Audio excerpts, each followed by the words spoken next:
Sequels have existed for as long as anyone can remember. It's a great way to give people more of something that they enjoy, because if one specific thing makes a lot of money and is well received, then why not make another? Naturally, this seems like a great idea, but more often than not, it doesn't turn out as well as the creators had initially hoped, with many continuations feeling like a cheap follow-up specifically made to be cash grabs, instead of actually trying to create something of comparative quality to its source material. For a lot of sequels, this rings true. Franchises like Paranormal Activity and Halloween have pumped out numerous follow-ups, and despite the dwindling critical praise, each film has made more than their budgets, and due to studio executives milking this pattern, we're oversaturated with films that sometimes just plain suck. But sometimes, there are sequels that are better than they initially assumed. Welcome to Dylan Has Movies. I'm Dylan, and I have movies. As you can guess by the title of the video, we're talking about underappreciated sequels today. Ones that were, when they first released, weren't fondly looked upon, but with a contemporary viewing, I think some of these hold up pretty well. Now, none of these on this list are going to be ranked in any particular way. There's no order to them. They're just a grab bag of sequels that I like. So, with all that said, let's talk movies.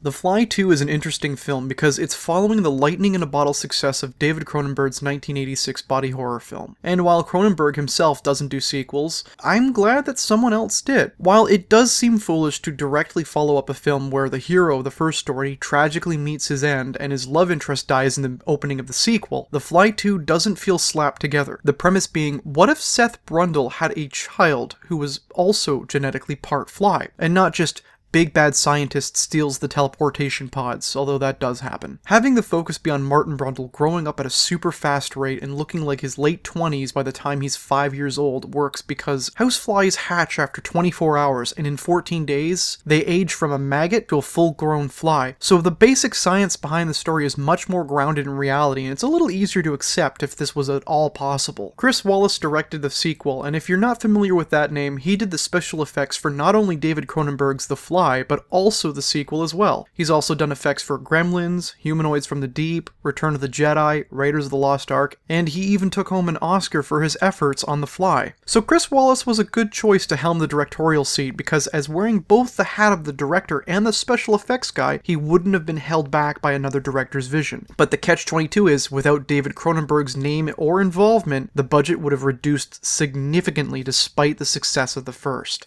There's a scene somewhere in the middle of the film where Martin's golden retriever is used as a test subject for one of the transportation pods, and as you can expect, he comes out looking like a monster. Now, normally, you would be grossed out seeing this disgusting, inside-out creature drag itself across the floor, but because of the technical level and the quality of the special effects, you actually feel really sad. The thing's whimpering and it's crying, its eyes are looking in two different directions, and it's so heartbreaking. And Eric Stoltz cries over it. It's great. The movie is so good. This is one of the reasons why The Fly 2 has notably less special effects up until the last 30 minutes, knowing the restrictions due to a presumably smaller budget they had to work within these limitations, and if you ask me, I think they did an excellent job. Reading reviews for the film from its release in 1989, it wasn't considered to be high art, but watching it for the first time, I was actually pretty pleased with the result, especially considering it being a 1980s sci-fi sequel made cheaply and following an Oscar-winning classic. The Fly is one of those sequels that you go into expecting nothing. Very little expectations are presented, and you come out walking away with some admiration for the film. It's got great special effects, the acting's pretty fun, there's some silliness to it, of course. It's an 80s camp film. And there's a few things that I would change here and there to make the film a little bit more tight, I guess. But as a whole, honestly, I think it's a solid as hell film. It's a decent sequel, and even if we didn't have the original Fly, The Fly 2 would stand on its own, I think. I think it would have this huge cult following. So why more people don't talk about it fondly? I don't know. Alright, and up next we have Amityville Horror 2, The Possession. This film kicks ass. This film rocks. No ifs, no buts, no ands. You cannot change my mind. The Possession was directed by Damiano Damiani, and with him in the director's chair, he brought an authentic giallo flair to the film with a garish use of color, lighting, and camera work. It's an ambitious sequel, and I think it's leaps and bounds better than the original with James Brolin. Depending on who you ask, The Possession isn't a direct sequel, but instead a soft prequel. But I think having the number 2 in the title solidifies this as a follow-up, despite the fact that the story retcons everything that happened in the first film, so dealer's choice, I guess. The plot follows the Montelli family as they move into 112 Ocean Avenue ahead of the DeFeo murders, as an unseen presence begins lurking about the property. It causes unsolicited bouts of anger in the family as the members all begin to start fighting each other, and even more tension is created as the 2 eldest children, Sonny and Patricia, enter into an incestuous relationship, which was added in by the director because, quote-unquote, he wanted to shock the audience. And one of my favorite things about this film is the use of color that Damiani uses when the presence begins to slowly take over the family. His stylistic choice of lighting and camera work, it reminds me a lot of Mario Bava and a lot of Dario Argento. Of course, it's Italian, so he nails it. The Possession works so well on multiple levels, and I think it's an incredibly overlooked sequel, and just like The Fly 2, it's following up the success of an independent film, and because of that, it's often disregarded entirely, but judging it on its own as its own film, it's actually pretty great. Amityville Horror 2, The Possession, is easily one of those underappreciated sequels that sits justifiably on my rewatch list, because I don't think enough people have seen it, and I'm hoping that this video will in some way help bring attention to a handful of movies that you might enjoy, especially this one. Now, moving away from horror for just a moment, I would like to talk about a sequel to one of my favorite comedies of all time, Airplane 2.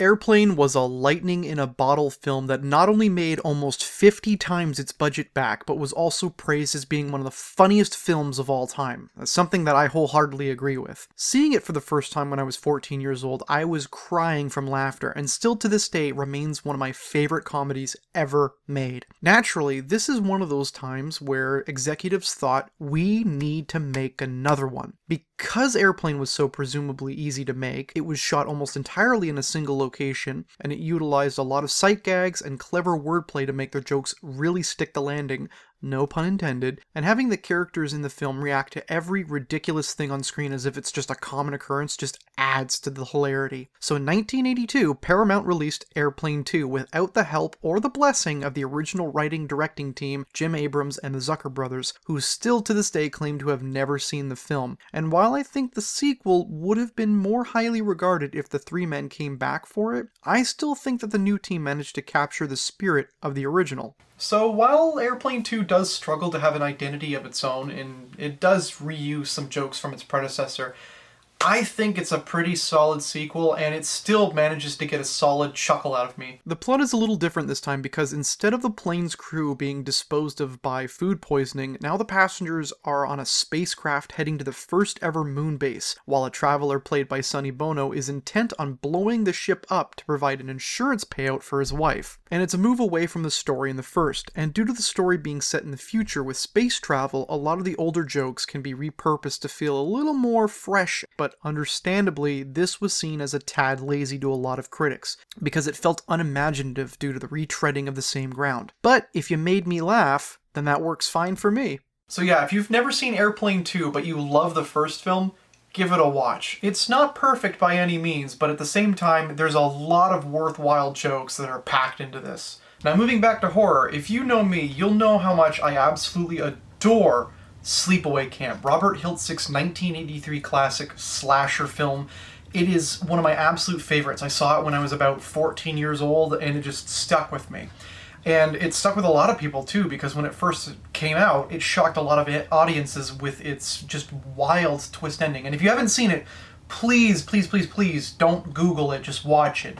It's always a surprise. You never expect what's going to happen. It's great. But in 1988 and 1989, we got 2 sequels, Unhappy Campers and Teenage Wasteland.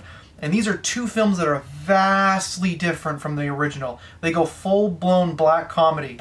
It's almost like it's the Texas Chainsaw 2 and Texas Chainsaw all over again. They knew they couldn't top the original one, so instead of just trying to make another serious film. They just went, fuck it, let's do comedy. Having a sequel entirely change its genre is a really weird thing to see. It's jarring and guaranteed to raise a few eyebrows because it's not something that happens all too often, and when it does, it usually isn't regarded with much praise. Robert Hiltzik wrote and directed the original film and presumably had no intention of making a sequel. Its ending was perfect, and it should have just been a single film, but in 1988, Michael A. Simpson directed both Unhappy Campers and Teenage Wasteland. Now, both of these sequels were scripted by Fritz Gordon, who some claim to be the pseudonym of Michael Hitchcock, but I couldn't find any source confirming this, so take that with a grain of salt. Angela turned from a shy, contemplative teenager to a wisecracking, jovial serial killer in the span of a few years, which she says was due to her spending time in a mental institution. For me, when I was a kid, when I watched these the first time, it worked, but looking back on it, it does take a little bit of suspension of disbelief to accept, but I still enjoy the films. I think the main reason a lot of the fans didn't enjoy the sequels was because there was no justification for them to be made. The story wrapped itself up, and that's all it should have been. Angela was fine as a timid and withdrawn young girl, and the drastic overhaul of her character was a bit sudden and unusual. I suppose it's like what I said about the Texas Chainsaw Massacre 2 being as goofy as it was, because they knew that there was no way that they were going to be able to top the intensity of the original, so they just decided to go full bonkers with the sequel. Personally, I still think these movies are great, and they're a lot of fun to watch, and I recommend them to all my friends, and to you, if you haven't seen them. So those were just a handful of some of my underappreciated sequels, ones that today still kind of hold up. They're still pretty great. But back then, they weren't that well looked upon, which is a shame because these movies have some great stuff going for them. We talked about a lot of films today. There's so many here because there's always something to watch around here. So guys, thank you so much for checking out this video, for watching it. If you made it to the end, thank you so much. If you did make it to the end, I guess leave a comment on what are your favorite sequels, ones that you love that somebody else just somehow doesn't. And yeah, my name is Dylan. Thank you for watching. I have movies, I guess. I don't know.